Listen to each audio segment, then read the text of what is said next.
Time for another episode of the Nerdy Virgin podcast. I'm your host, Joshua Snyder. There's no other guests. I'm your host. I'm also trying to cut back on the ums. I keep saying the ums. I go, That's all I do when I communicate with people. You should do this and,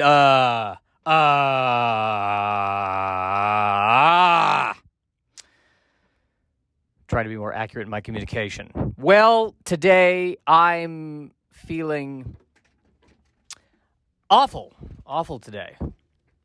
There's stressful things that are going on in my work life. And I think what's stressful to me about them is that they're confidential and I can't talk about them. And I hate not being able to talk about stuff. I like to be able to talk about everything. That's how I process. I process by talking through stuff. So I hate that I can't talk about it, but it's confidential. So I can't talk about it. And that's what I hate about it. Talking about it is what helps. I tried going to a counselor, and I talked about it, and it didn't help. I didn't feel better afterwards. So then again, talking about it might not help. I've talked about it at length with a lot of people. And every time I talk about it, lately I don't feel better. So the conclusion we need to draw from this is that talking is not helping. And yet I feel the urge to talk about it. So I'm locked in a cycle. And I actually am now thinking that I need to talk less and I need to do more. I need to build a boat. That's what I need to do. I need to build a bridge and get over it. Hey, it's not my line. Cry me a river, build a bridge, and get over it. That's what I need to do. Maybe getting over it, which I used to hate getting that advice from people, but at the end of the day, I suppose that's all I can really do is get over it. I think what get over it really means, by the way, when somebody says you need to get over it, what they're really saying is, I don't want to hear it anymore. Don't talk to me about it. That's what they should say. I don't want to hear it. Whatever your problem is, I don't want to see it. I want you to not show it to me. I don't want to be a part of that problem. That's what get over it means. I mean, the answer to all geopolitical problems is get over it. It's such a perfect answer, isn't it? Any border disputes, any civil wars, you go in and you go, hey, get over it, people. Get over it. And then they're all supposed to say, you know what, he's right. We should get over it. Let's put our differences aside. Let's shake hands and let's come together as a universal human family, realizing that we are all connected.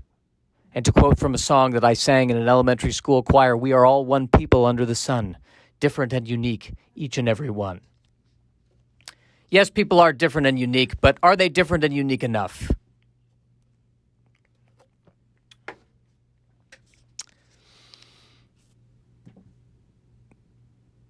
Different and unique, but forgettable and annoying. I always like to begin the podcast on a positive note, and it feels better. I feel a bit better, but I think the problem is that I'm making a problem out of no problem, and I can't talk about the details of it. Which is very, you know what? It's so stupid that I'm talking about this when I can't talk about this. It almost feels like a CIA agent wants to start a podcast and he's like, well, today I want to talk about this thing I can't talk. It's all redacted. I can't talk about it. It's classified. But it's really bothering me. But it's classified. This classified thing that's bothering me is bothering me a lot. But it's classified. How's your podcast? Just no one's connecting with it. What'd you talk about? I talked about that I couldn't talk about stuff for an hour, for an entire hour. Yeah, people are just not, people just don't want to, they don't want to tune in to the CIA agent who actually keeps his secrets.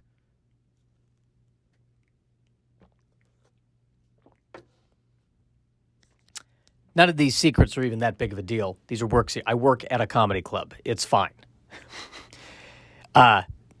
These are non issues, but there are business things you can't discuss because it's a business.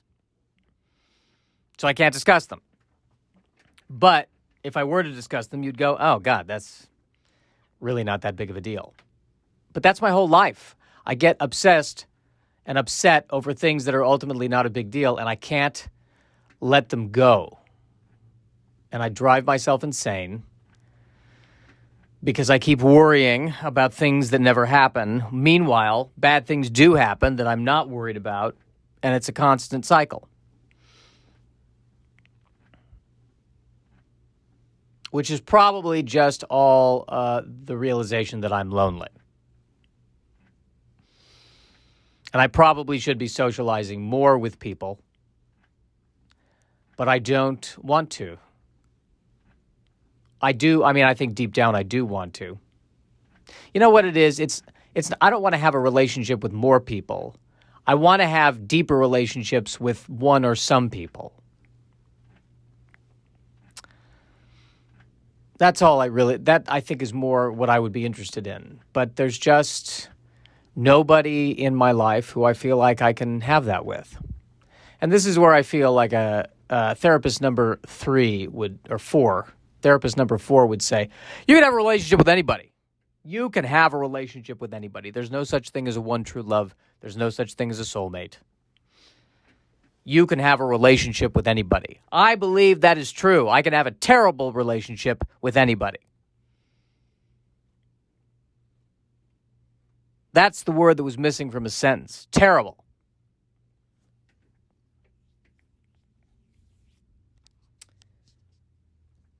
But I'm deeply, deeply mistrustful of people. I've been hurt and here's the other thing too, by the way, I need to say. I feel like if it were a year ago, I would say I'm too afraid to be hurt by people, so I shut people out.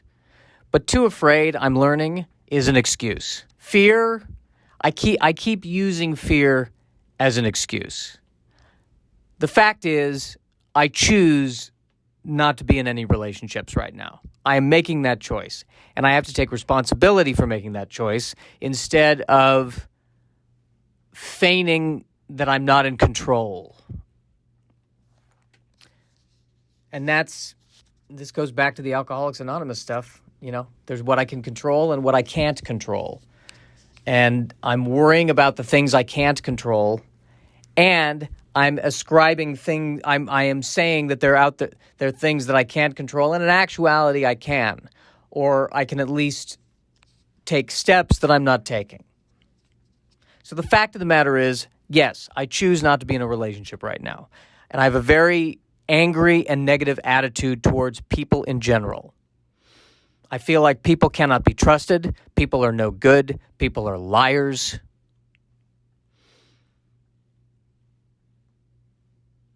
And even though I totally recognize that these are manifestations of paranoia, that I am the problem, I also kind of think I'm right.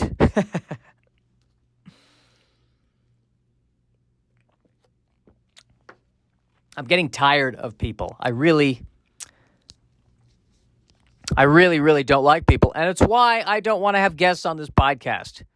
I don't want anyone sharing. I don't need someone else here. I don't need to deal with some other person. This is me time.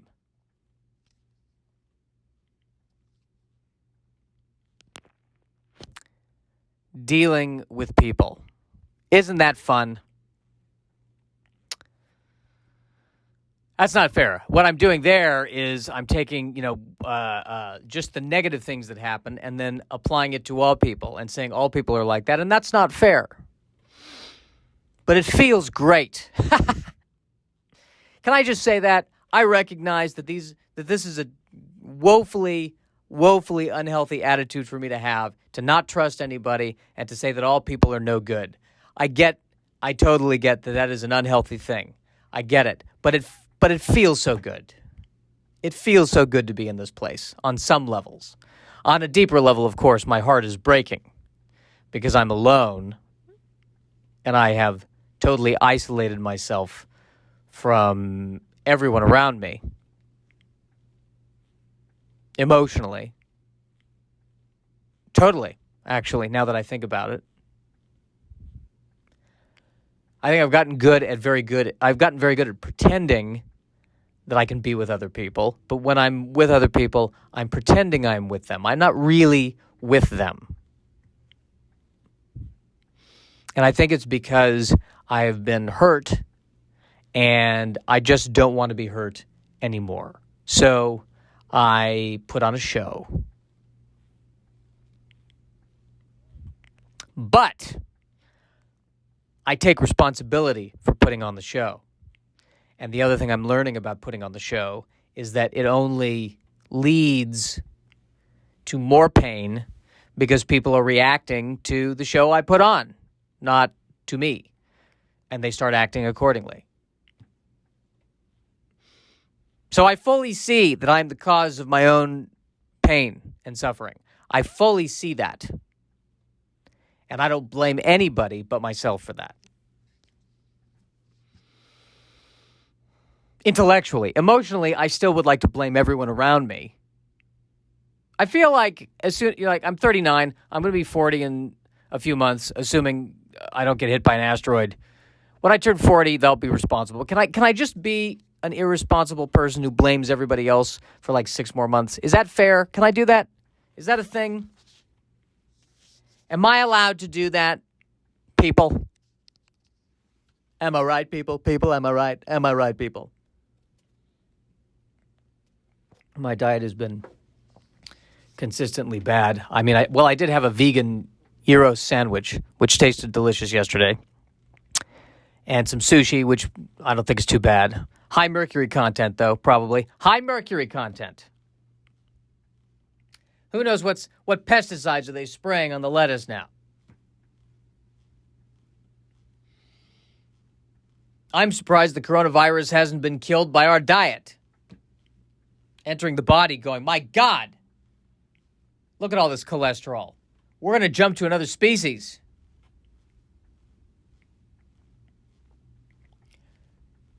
But I keep making dietary decisions that are ill-advised. I had cookies yesterday, the delicious chocolate chip cookies that they serve at Flappers Comedy Club and Restaurant that are delicious, but I am allergic to because they have milk products in them, and yet I continue to eat them. And then the next day I have stomach trouble. And then I say to myself, maybe I have irritable bowel syndrome. Maybe I'm just an idiot. Maybe the reason my bowels are irritable is because I'm eating things that my bowels do not like.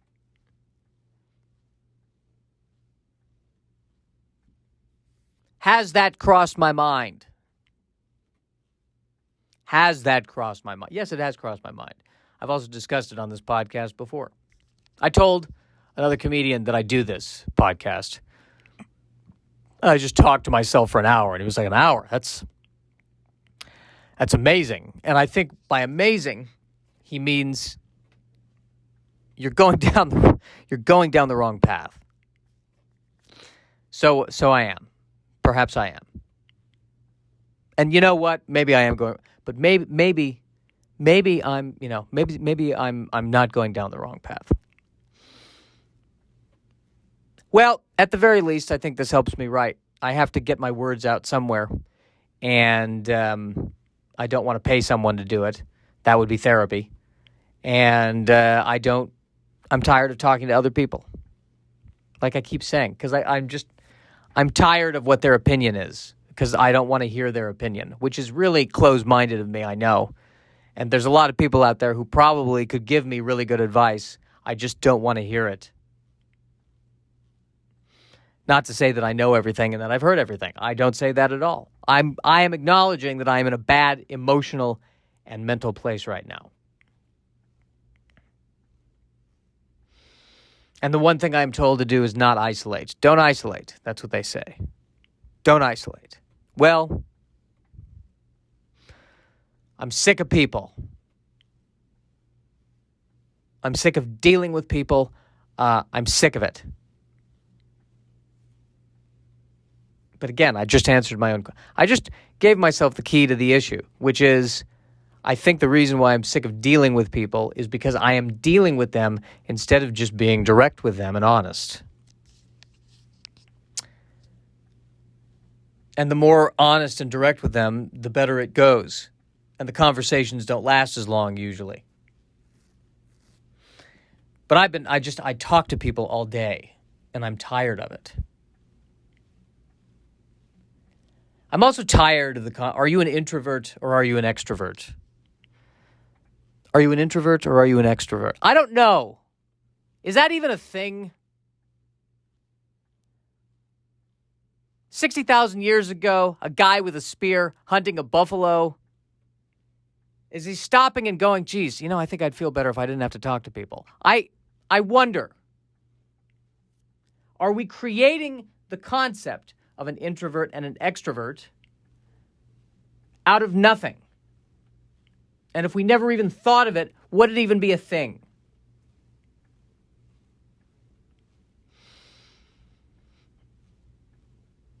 Everything is the creation of language and abstraction. None of it is real. And yet, if that's true, why do I have to talk to these people? I think of the allegory of the cave and the notion that the guy realizes that he's just looking at shadows on the wall and he goes outside and the light is too bright. Unfortunately, I can't, when the liquor delivery person calls and says we need to be let in, I can't just say, you're a shadow of a thing. You're not the real thing. Somewhere there's the ideal liquor delivery person. I want to talk to him. But you don't exist. You're an abstract concept. So is the door. So is this phone. And he says, listen, I've got a long route. Can we not do this? Can you just let me in the door? I just need to deliver. I just need someone to sign for this. Can you get over it, please? Hey, call back. Call back. Call back. It's time for a lovely callback.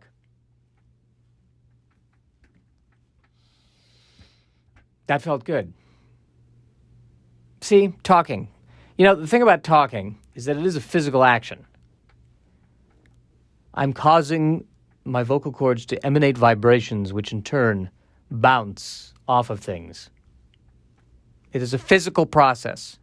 Maybe this is how I have to process my life. By talking. And maybe all of this talking, all of this really is just an advanced form of when I was an infant and I was crying because I didn't feel good.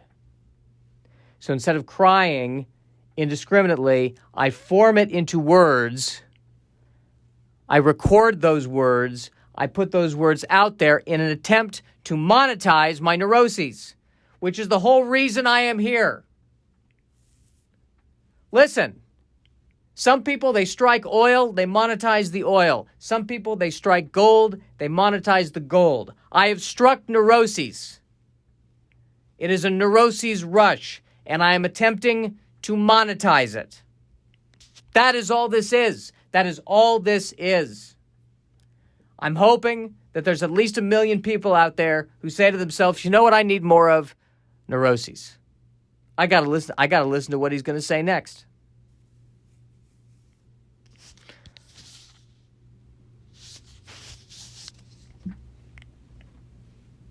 "19 minutes in to a 50-minute podcast. I was curious to see how far I could go today without needing to reference the movie, news, and rumors. But I feel momentarily better. Actually, as soon as I started to feel better, I started to feel worse again. So that's probably not a healthy thing to do. But we'll see what happens. We will see what happens.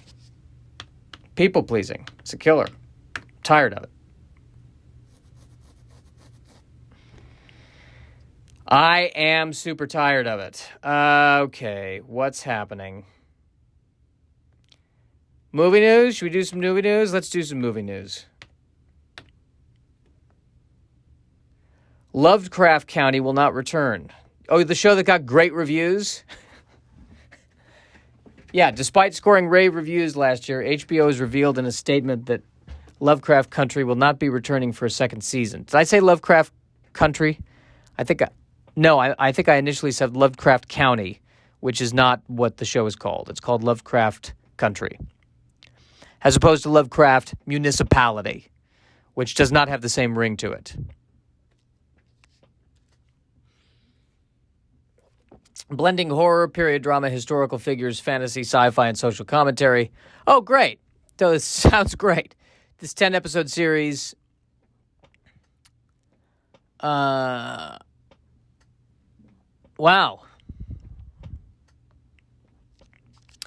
Oh, wait a minute. The series was based on Matt Ruff's novel and thus followed that roadmap until its end. They would proceed if Misha had a story to tell. From the looks of it, the decision was later made not to proceed. Oh. So it sounds like they're choosing not to do it. So it wasn't canceled, right? Is that what that means? Well, if it was canceled, that's... See, I was ready to go on a tirade. Hey, typical Hollywood. They find something great and they throw it away. Typical. But now it looks like they wanted to end it themselves. In which case, they had a creative impulse. And now their creative impulse is telling them to end it. You have to respect that as artists. So I was all set to get angry, and then I didn't get angry. And I have never watched the show. I hear good things about the show. I should totally watch the show. I have HBO. It's another thing I should watch. So now I'm feeling guilty about not watching the show. That's another thing I'm not making the time to do. Oh, man. Perfect. This is how I read the news. I read the news and I find a way to feel guilty about myself. That's how I warm up in the morning. That's how I warm up the brain, the old brain box.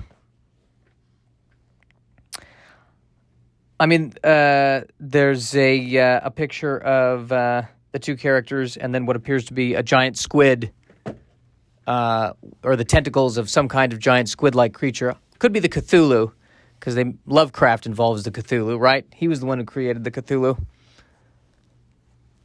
which tends to look like a giant octopus, which we naturally equate with that which is horrifying.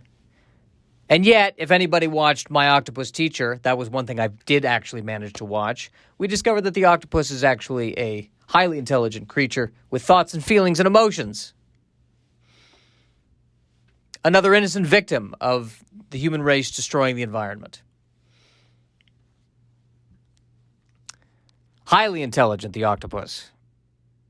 Maybe we're threatened by it. Maybe that's why it looks scary. Or maybe it's our lizard brain fearing that the octopus is going to strangle us from some memory from long, long, long ago when we were in an earlier form.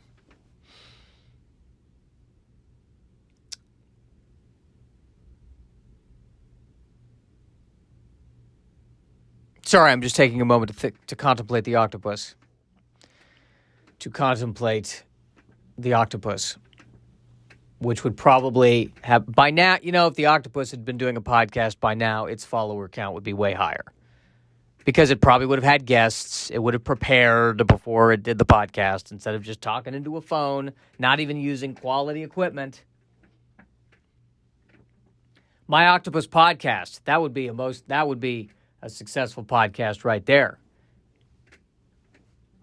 And the octopus would be so intelligent. Not only would the podcast be great, but the octopus would have also done all the marketing itself, and it would be a phenomenal hit. All right, let's move on. Spider-Man merchandise teases new suits. 3 new suits. Yeah, I get this article. I get this. We're always obsessed with the suits. Got to be a different suit in every movie because there's got to be a different toy. the Spider-Man suits, which, what I like about this most recent incarnation of Spider-Man is that they at least explain that Tony Stark gave him the suit. So we know where it came from. And every other version of Spider-Man, somehow he makes the suit. He cobbles it together, and it looks like $1 million suit. They finally explain it in this one, and I appreciate that. The one thing that bothers me is whenever there's a superhero movie and they don't explain where they got the suit. They just show up with the suit like it's a thing.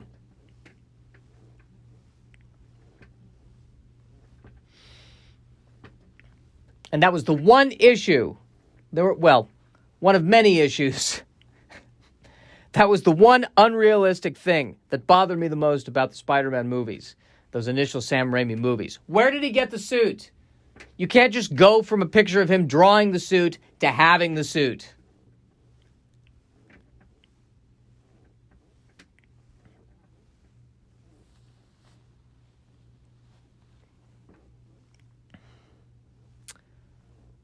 Beyond that, there's a lot of logic in the suit. It's the only suit where he covered the entire face, so he don't know what the identity is. And can I say I'm a huge fan of spiders. In my apartment, there were ants. I had an ant problem, and a bunch of spiders suddenly appeared, and now the ants are gone. So the spiders are great. When I just let nature take its course, the spiders are assisting me in dealing with the ants. And now there is no more ant problem. And I remember my mother constantly keeping the house clean for fear of ants. And the sheer irony, what I've discovered, is if I just let the spiders be there, the ants will go away because they don't want to be eaten by the spiders. So you could say that my slovenliness and my lack of ability to clean up after myself has solved the problem. It's the one time in my life where my laziness has actually solved the problem. I'm fine with the spiders. I don't know if the spiders are fine with me. I don't podcast in the apartment. If I did, the spiders may be like, you know what, we can't handle this. This is too much. I'm assuming they have ears. They can't listen to a continuous hour of a neurotic Jewish man podcasting. That might be too much for these spiders. They might go, we can't do this. We cannot do this. We've got to go.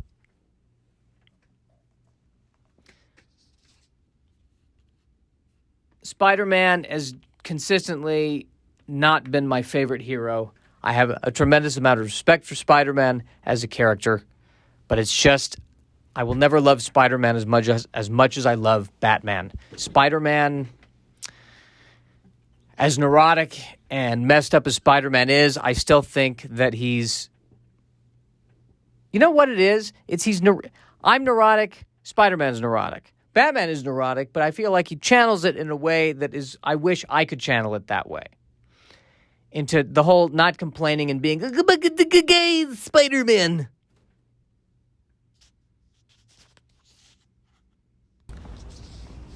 I paused for a second because I thought somebody had come into the office.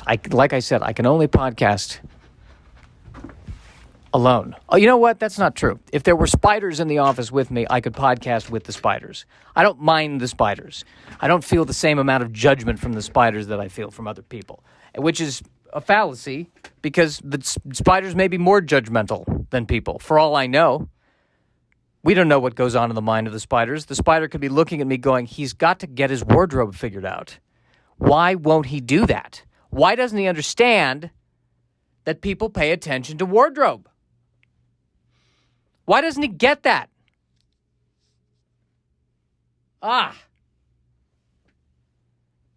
Which would lead to a totally different take on Charlotte's Web. I walk in, I look up at the web, and it says, you need pants that fit. I think the spider made that in its web. The spider's giving me fashion advice. I walk over to the other side of the room, I see a web that says, yes, the shoes matter. It's not just about comfort. Boy, it must have taken them all day to make that web. All right, I feel good about what we've accomplished here. And then the fact that they came out with the toy line for the new Spider-Man movie, and so they're trying to figure out what the plot is. They're trying to the toy line hints at what might be going on with Spider-Man. And that's what we want to know. We want to know the plot points before the movie comes out, but except for those of us who don't want to know the plot points. We want to know, and yet we don't want to know. And so, by the way, I would imagine that the toy company knows that people are going to see pictures of it. So this is all a marketing ploy. They just give just enough breadcrumbs for us to go, oh, what do you think that means? Why does he have 3 different suits? What do you think that means? Why does he have a gold suit or a black suit with gold trim? What is that about? Could they be introducing the symbiote? Is that what that is? What does it mean? And we sit here and we obsess about it. Well, I obsess about it. Other people don't. Other people look at the picture and they go, oh, that's nice. I'm going to return to my life with my significant other now. Quick news. Here we go. Quick news. Downton Abbey.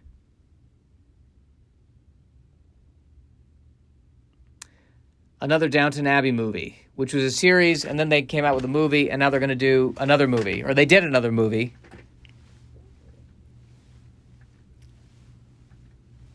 I feel like it has the same trajectory as Star Trek: The Next Generation. It was a series, and now they're making a bunch of movies. Really looking forward to Downton Abbey Nemesis, where one of the main characters encounters a younger clone version of themselves and goes through a crisis of identity. Downton Abbey Nemesis. I would be there for that. See, this is how much of a weird sci-fi geek I am. And I've talked about this before. I will say it again. If Downton Abbey took place on a spaceship, I would watch it. If it was the exact same plot, but on a spaceship, I would watch it. I'm currently rewatching Star Trek Deep Space Nine. There's a lot of episodes of Deep Space Nine that, if not for the fact that they cut at the beginning and the end of each segment to the space station, would have no idea that the show took place in space. There are some episodes of Deep Space Nine that get pretty far away from a space station-centered show. There was an episode where they lost Captain Sisko's desk, and they had to find it again. The desk got lost, or the desk was traded, and they had to find a replacement desk, and then there was a lot of to-do about the desk. I think it's quickly becoming one of my favorite episodes of Deep Space Nine, the Lost Desk episode. It was desk-centered. Never thought I would see a desk-centered episode of Star Trek, but it happened. Only on Deep Space Nine.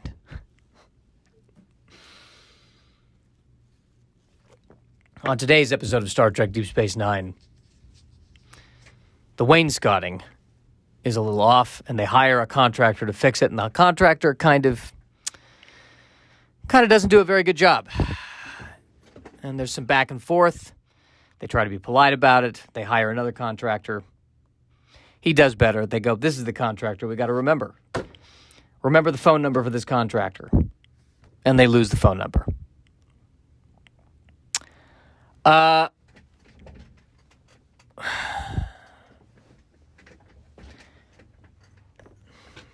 What news? A bunch of people are attached to star in the crime action heist feature Shelter.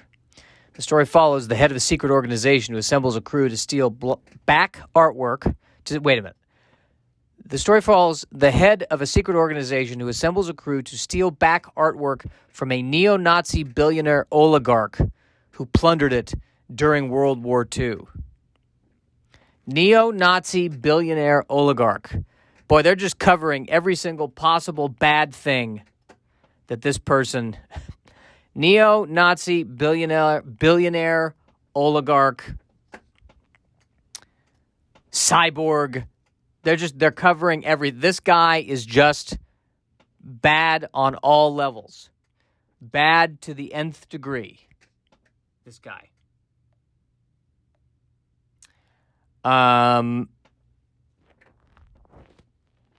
Every possible way that he could be bad, they have covered. He actually found the 101 Dalmatians and killed them. That's how bad this guy is.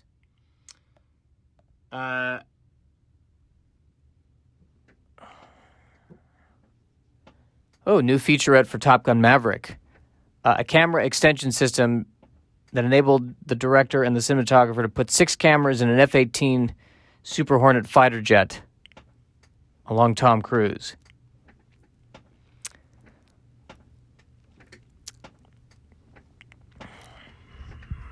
I've talked about this before. I got to talk about this again. Do I really care that he was really in the plane? Does it? I know, I know. The movie's still got to be good, right? I don't know. I can say, all right, on the one hand, we got to attack this on both sides, because you know what? On the one hand, he's right. Everything that's computer generated, obviously it looks computer generated, it takes me out of it. I go, yeah, that's CG. That's not real. So the idea of doing everything real in camera, I could be on board with that. It's a nice change of pace.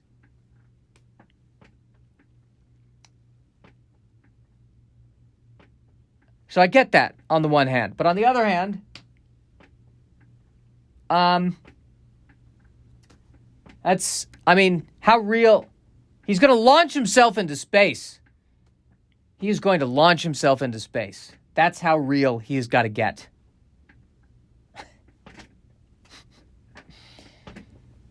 He's willing, you know what? He's willing to do it. He is friggin' willing to do it. You got to give the guy credit for getting into a plane and actually doing it. You got to give the guy credit for doing that. I mean, you've got to give him credit. That's what he's doing. I feel like he won't be in the movie unless there's something that he's got to do that's extreme now.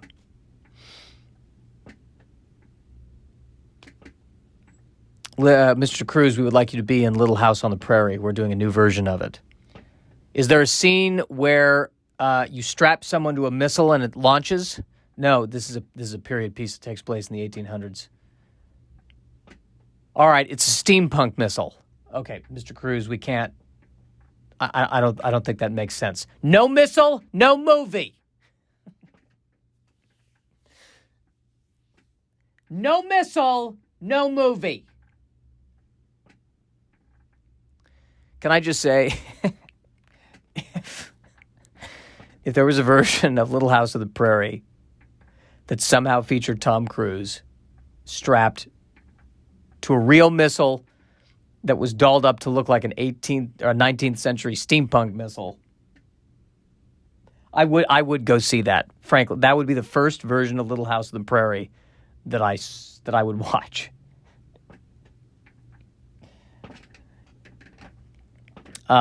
Because the guy's never made a bad movie. He has never made a bad movie.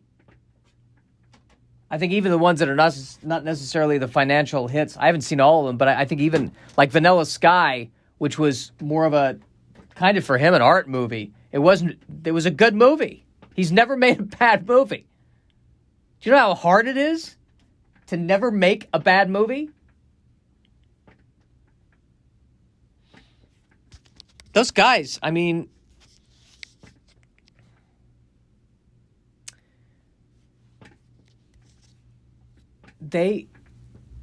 from my understanding of it is that someone like at his level, at Tom Cruise's level,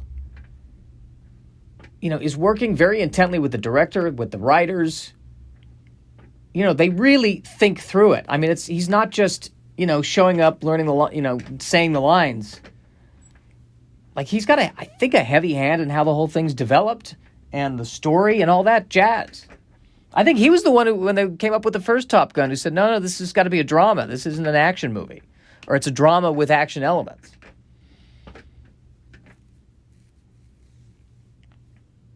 And what's fascinating is that, he's a superstar, and he's, very, very famous, and people, want to get his autograph and all that jazz. But what's fascinating to me is I don't think people always know why he got there and what he actually does behind the scenes that's different than what the average actor would do behind the scenes or can do behind the scenes. So you got to, he knows what he's doing. He knows what he's doing. So if you show him a script for Little House on the Prairie and he says, I'll do it if you strap me to a steampunk rocket and launch me into space, you do it! And that is how that movie makes $1 gajillion. You follow that man into space. That's what I'm saying about Tom Cruise. I question the motives of our government. I question the motives of the privatization of the space industry. But you know who I don't question? Tom Cruise. If Tom Cruise says we need to go to space, by God, we go to space.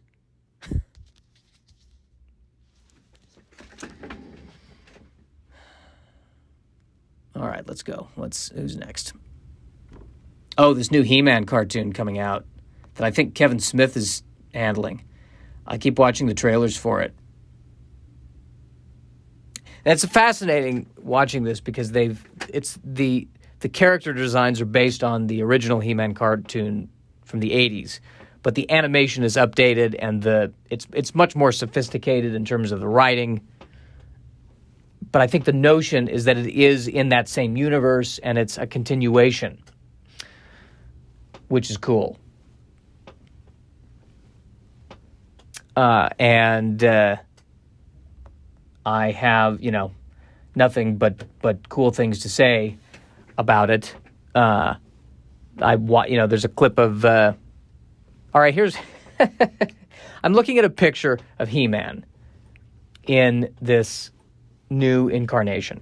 And I'm looking at He-Man's outfit. And I'm noticing that his left hand has a gauntlet that's protecting his forearm. His right hand doesn't. Which strikes me as kind of hilarious. He's the most powerful man in the universe, but his left forearm's a little bit, gotta watch it, a little bit tender. He-Man, were you playing tennis again right before the bat? Yeah, I know I shouldn't have, but I gotta get in my tennis. And I twisted it, so I just need something to protect this arm. The rest of me is fine, but this arm's a little iffy.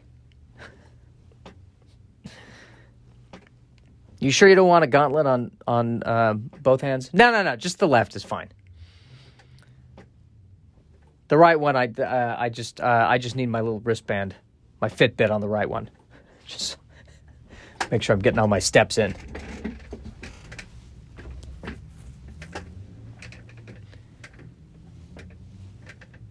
Here's your gauntlets. I only need one. Really? Yeah, just on my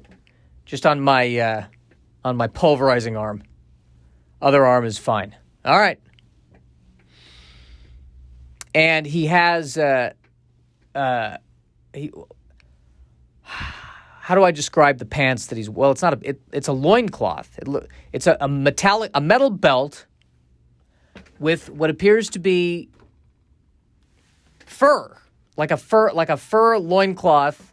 That's what's covering his nether regions.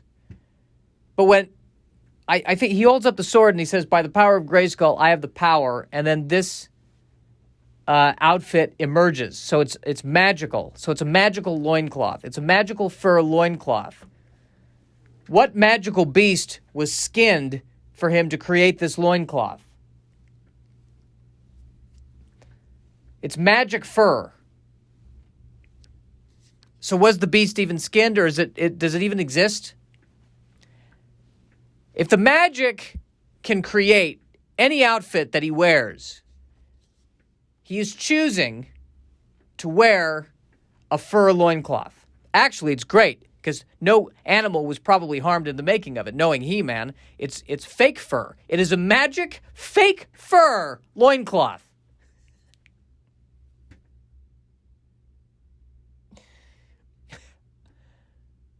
Yeah, I want to look like this. That's the greatest conversation right there. He-Man, what do you wear? I want to look like this. Why? I want to look like I'm a prehistoric cave character. But you have a car. The rest of us are wearing clothing.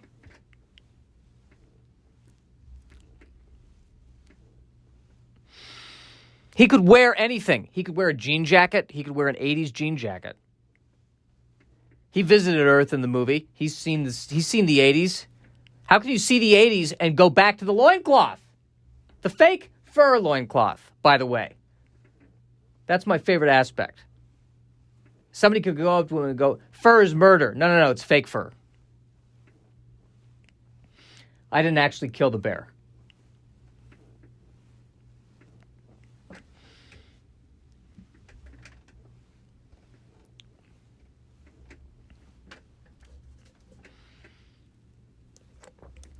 You have the power to manifest any outfit. And what you manifest, a fake fur loincloth, a gauntlet that protects one forearm, and then this shoulder strap thing that he's wearing that I have no idea. It's this, how do I describe it? They're not suspenders. They almost look like suspenders, but they're not. But it's these straps that go around his chest that don't cover anything. That thing, I think it serves absolutely no practical purpose from what I can see. It's this metal strap thing that it can't protect his chest because it doesn't cover his chest. You can't hang anything from it. You know what it almost feels like?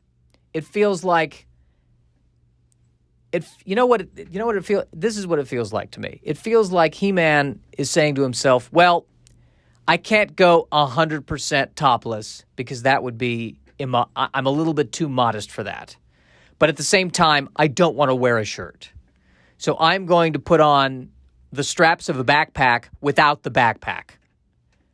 And that will cover enough. Wait a minute. That's what it is. It's No, it's not even covering its nipples. His nipples are clearly exposed. He's wearing the straps of a backpack, but no backpack. I'm here to save the day. He-Man, what are you doing? What's wrong, He-Man? What happened? Why are you wearing the straps of a backpack, but no backpack, He-Man?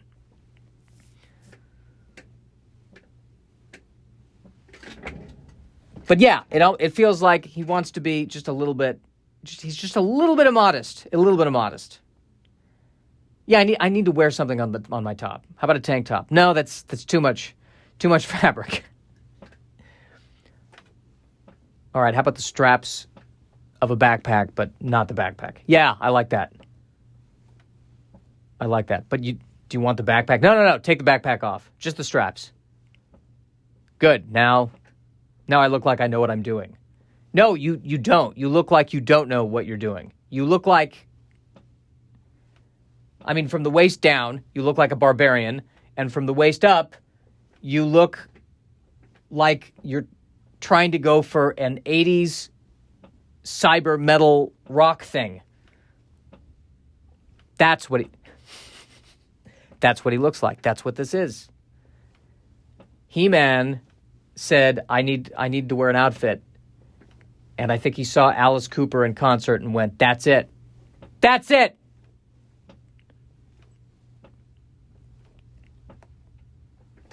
The fake fur is my favorite part of the whole outfit right there. Oh, we covered a lot. Wow, we're at 49 minutes, 50 minutes. I think this is where we'll end it. I think this is where we'll end it today. I'm feeling good about this. I'm feeling decent about this. I like this. I like where it's headed. I enjoy where it's headed. All right. Well, I feel better. I would always like to end the podcast by apologizing if I offended anybody. I hope I didn't offend anybody by this podcast where I talked about my neuroses for the first half and He-Man's fake loincloth for the second. This is a podcast for the ages as far as I'm concerned.